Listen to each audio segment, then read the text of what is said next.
"Any damned god you like," he answered impatiently. "I don't really like any of them," she answered. "I like the compassionate one." "Then be compassionate to me," he begged. "Give me that banana." Her expression changed. "I'm sorry," she said apologetically. Rising to her full height, she took a quick step forward and dropped the fruit into his shaking hand. "There," she said, and, like a little animal avoiding a trap, she jumped back, out of reach. The small boy clapped his hands and laughed aloud.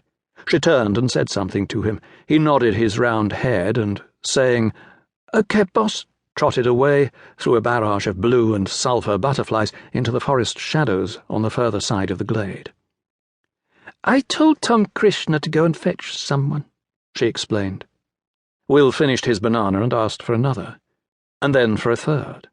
As the urgency of his hunger diminished, he felt a need to satisfy his curiosity.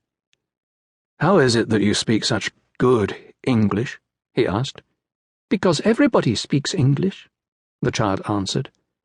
"Everybody?" "I mean, when they're not speaking Palanese." Finding the subject uninteresting, she turned, waved a small brown hand, and whistled.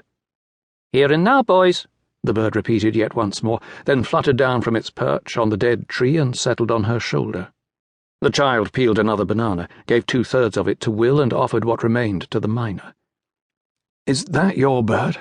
Will asked. She shook her head. "Miners are like the electric light," she said. "They don't belong to anybody." "Why does he say those things?" "Because somebody taught him," she answered patiently. What an ass, her tone seemed to imply. "But why did they teach him those things? Why attention? Why here and now?"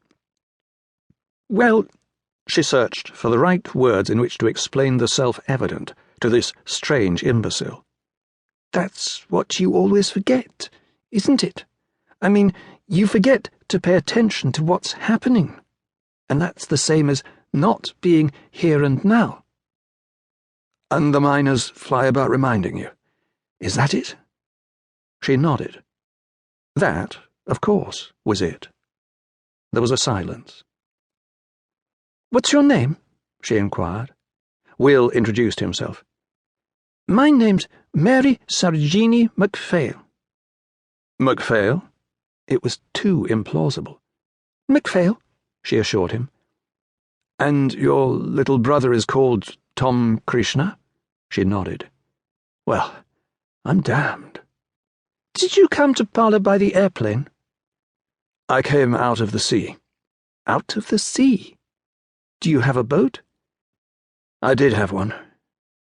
With his mind's eye, Will saw the waves breaking over the stranded hulk, heard with his inner ear the crash of their impact. Under her questioning, he told her what had happened: the storm, the beaching of the boat, the long nightmare of the climb, the snakes, the horror of falling. He began to tremble again, more violently than ever. Mary Sarojini listened attentively and without comment. Then, as his voice faltered and finally broke, she stepped forward and, the bird still perched on her shoulder, kneeled down beside him. "Listen, Will," she said, laying a hand on his forehead. "We've got to get rid of this." Her tone was professional and calmly authoritative. "I wish I knew how," he said between chattering teeth. "How?" she repeated. "But in the usual way, of course. Tell me again about those snakes, and how you fell down." He shook his head. "I don't want to." "Of course you don't want to," she said, "but you've got to. Listen to what the miner's saying." "Here and now, boys," the bird was still exhorting. "Here and now, boys." "You can't be here and now," she went on, "until you've got rid of those snakes. Tell me." "I don't want to. I don't want to." He was almost in tears. "Then you'll never get rid of them. They'll be crawling about inside your head forever." "And serve you right," Mary Sarojini added severely. He tried to control the trembling, but his body had ceased to belong to him. Someone else was in charge, someone malevolently determined to humiliate him.